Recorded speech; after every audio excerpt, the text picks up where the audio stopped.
Chapter number 4, A Truly Beautiful Mind. Albert Einstein was born on 14th March 1879 in the German city of Ulm, without any indication that he was destined for greatness. On the contrary, his mother thought Albert was a freak. To her, his head seemed much too large. At the age of 2.5, Einstein still was not talking. When he finally did learn to speak, he uttered everything twice. Einstein did not know what to do with other children, and his playmates called him Brother Boring. So the youngster played by himself much of the time. He especially loved mechanical toys. Looking at his newborn sister Maja, he is said to have said, "Fine, but where are her wheels?" A headmaster once told his father that what Einstein chose as a profession would not matter because he will never make a success at anything. Einstein began learning to play the violin at the age of 6 because his mother wanted him to. He later became a gifted amateur violinist, maintaining this skill throughout his life. But Albert Einstein was not a bad pupil. He went to high school in Munich, where Einstein's family had moved when he was 15 months old, and scored good marks in almost every subject. Einstein hated the school's regimentation and often clashed with his teachers. At the age of 15, Einstein felt so stifled that he fled the school for good. The previous year, Albert's parents had moved to Milan and left their son with relatives. After prolonged discussion, Einstein got his wish to continue his education in German-speaking Switzerland, in a city which was more liberal than Munich. Einstein was highly gifted in mathematics and interested in physics, and after finishing school, he decided to study at a university in Zurich. But science was not the only thing that appealed to the dashing young man with the walrus mustache.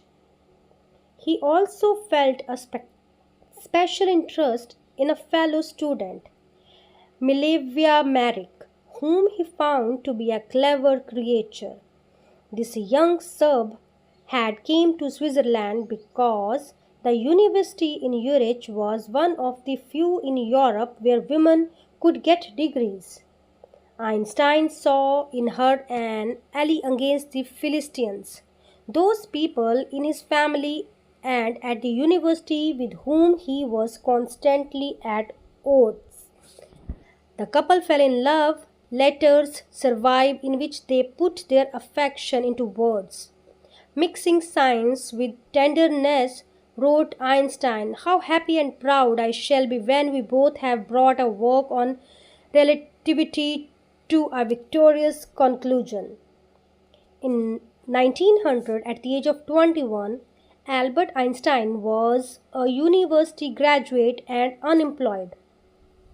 He worked as a teaching assistant, gave private lessons, and finally secured a job in 1902 as a technical expert in the patent office in Bern. While he was supposed to be assessing other people's inventions, Einstein was actually developing his own ideas in secret. He is said to have jokingly called his desk drawer at work the Bureau of Theoretical Physics. One of the famous papers of 1905 was Einstein's special theory of relativity, according to which time and distance are not absolute. Indeed, two perfectly accurate clocks will not continue to show the same time if they come together again after a journey if one of them has been moving very fast relative to the other. From this followed the world's most famous formula, which describes the relationship between mass and energy, E equal to mc square. While Einstein was solving the most difficult problems in physics, his private life was unraveling. Albert had wanted to marry Milevia right after finishing study, but his mother was against it. She thought Milevia, who was 3 years older than her son, was too old for him. She was also bothered by Milevia's intelligence. "She's a book like you," his mother said. Einstein put the wedding off. The pair finally married in January 1903 and had 2 sons. But a few years later, the marriage faltered. Milevia, meanwhile, was losing her intellectual ambition and becoming an unhappy housewife. After years of constant fighting, the couple finally divorced in 1919. Einstein married his cousin Elsa the same year. Einstein's new personal chapter coincided with his rise toward fame.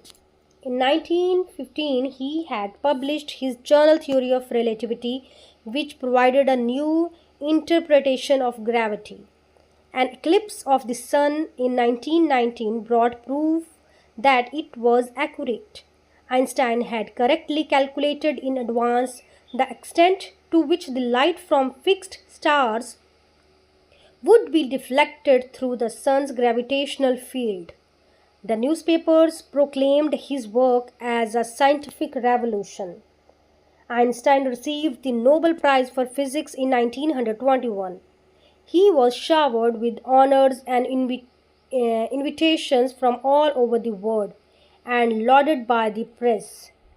When the Nazis came to power in Germany in 1933, Einstein emigrated to the United States.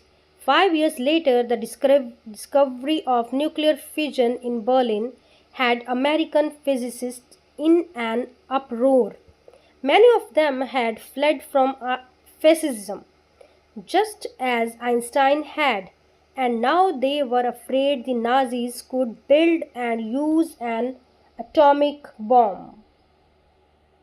At the urging of colleagues, Einstein wrote a letter to the American President Franklin D. Roosevelt on 2 August 1939, in which he warned a single bomb of this type, exploded in a pot, might very well destroy the whole port, together with some of the surrounding territory.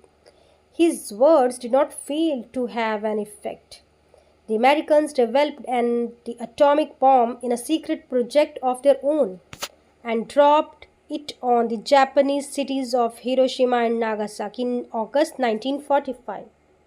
Einstein was deeply shaken by the extent of the destruction. This time he wrote a public missive to the United Nations. In it he proposed the formation of a world government. Unlike the letter to Roosevelt, this one made no impact, but over the next decades, Einstein got ever more involved in politics, agitating for an end to the arms build-up and using his popularity to campaign for peace and democracy. When Einstein died in 1955 at the age of 76, he was celebrated as a visionary and world citizen as much as a scientific genius.